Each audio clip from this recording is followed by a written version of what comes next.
What's it mean to you to come back to the Midwest here? A lot of people might not know you wrestled in the AWA. You wrestled the great Nick Bockwinkel.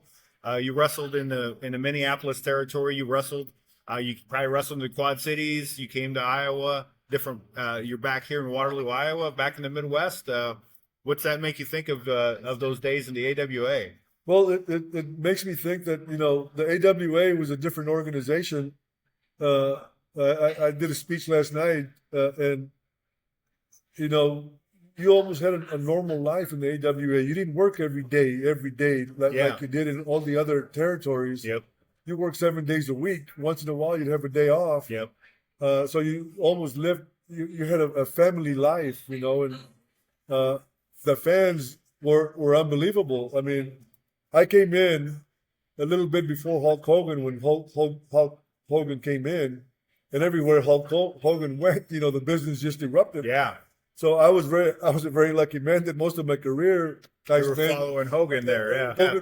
Hogan was the big star. Yeah. Yeah. I mean, I was somewhat of a star myself. Sure. but, Sure. but Hogan was the one that was, I remember him working against Nick Bockwinkel for the title, selling out St. Paul Auditorium. Yeah. Yeah. All those big arenas everywhere we went. Yep. Business was doing fantastic. So, you know, and wrestling fans are wrestling fans. I mean, if the wrestling fan loves you, they get behind you no matter where you're at. I remember the AWA because of all the Hispanics. Even around here, I was a migrant worker. There was a lot of migrant workers that had settled here. Yeah.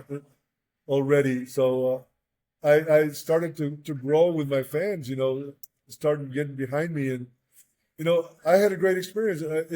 Most of the wrestlers that would go into the AWA would only spend like a year. I think I ended up staying there, about 2.5 years. So you had a very good experience there in the AWA. I had a very good experience. I was doing promos, and I talked. You had Baron von Raschke, you had Bruiser Crusher, Crusher, you had yeah. Mad Dog Vachon, you had all these great guys that were fantastic and that were fantastic in the mic.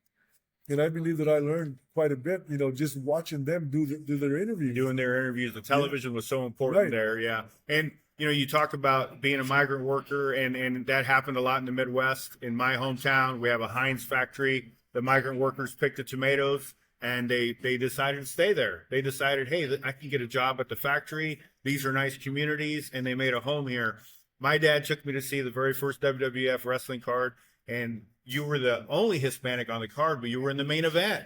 And that was so exciting. My dad on the drive home was so impressed that here we were in Moline, Illinois, in the middle of the Midwest. Very few Hispanics in the audience, but the one guy in the main event was a Latino. You were in great shape. You put on a great performance. What's that mean to you for your legacy, for so many Hispanics to watch you on TV? You were part of our childhood. Well, I believe it or not, I did. By that time, I started to realize the importance of television. Mhm. And the difference that I was making for Latinos, because they would talk to me and how proud they were Very proud. to have me, because I represented all Hispanics, All of not, us. not only Yes. Mexicans, Puerto Ricans. Yep. If you were a Hispanic, you were mine. Yes. And I wanted to be a little bit different than other wrestlers. I wanted to make sure that there was never going to be any negative. Tito Santana got busted with drugs. Yeah. That wasn't going to happen. I wasn't going to embarrass my family, and to me, that was very important to represent the Hispanics, in a positive way, because we needed that. We needed that. And you certainly did that. We heard nothing but positive things about Tito Santana. You were a great example. So congratulations for your award, the Luthez Award, and I hope you enjoy this weekend. Thank you so much. It's so great to see you honored. Thank you, Tito. Arriba. Gracias. And Hey, Tito, this is